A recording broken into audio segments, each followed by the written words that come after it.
এই শহীদ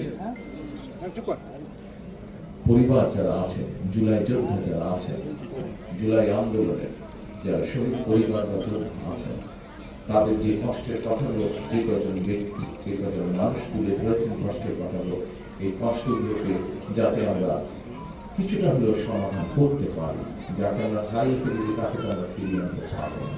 কিন্তু যারা পেছনে রয়ে গিয়েছেন সেই পরিবারের সদস্যদের বিভিন্ন সুবিধা অসুবিধা যাতে দেখভাল করতে পারি এই মুক্তিযোদ্ধা মন্ত্রণালয়, কারণ তারাও একজন মুক্তিযোদ্ধা, তারাও তারা মুক্তিযোদ্ধা হিসাবে আমরা বলি।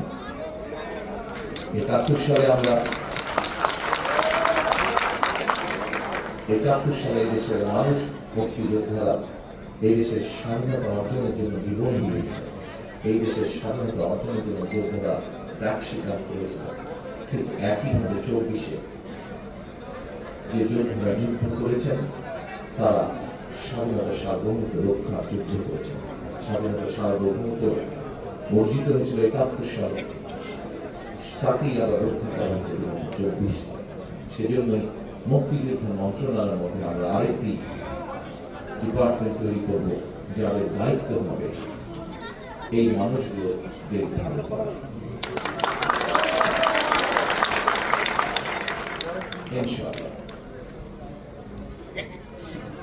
সম্মানিত শহীদ পরিবারের সদস্যবৃন্দ, সম্মানিত জুলাই যোদ্ধারা, দীর্ঘ ১.৫ দশকেরও বেশি সময় ধরে চলা ফ্যাসিবাদ বিরোধী আন্দোলনে হাজার হাজার মানুষ গুম হয়েছে, খুন অপহরণের শিকার হয়েছে।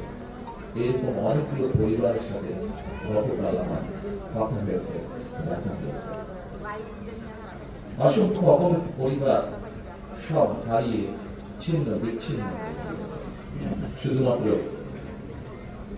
জুলাই গণ অভ্যুত্থানে ১৪০০ বেশি মানুষ শহীদ হয়েছে, আহত হয়েছেন ৩০,০০০-এর মতন মানুষ। এই ৩০,০০০-এর মতন মানুষের মধ্যে এমন কিছু মানুষ আছেন যাদের সংখ্যা ৫০০-র মতন, যাদের কারো এক চোখ অথবা কারো দু চোখ নষ্ট হয়ে গিয়েছে, পঙ্গু হয়েছেন অনেকে। জুলাই অভ্যুত্থানে যেভাবে মানুষকে হত্যা করা হয়েছে, ১,৫০০-এর মতো মানুষকে যে হত্যা করা হয়েছে, এটিকে এক বাক্যে স্রেফ আমরা একটি গণহত্যা বলতে পারি।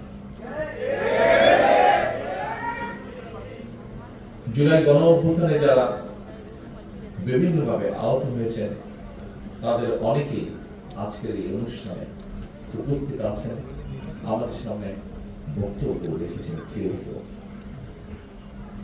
অনুষ্ঠানে অংশগ্রহণকারী আহতদের যারা বক্তব্য রেখেছেন তাদের কষ্টের কথাগুলো আমরা শুনেছি।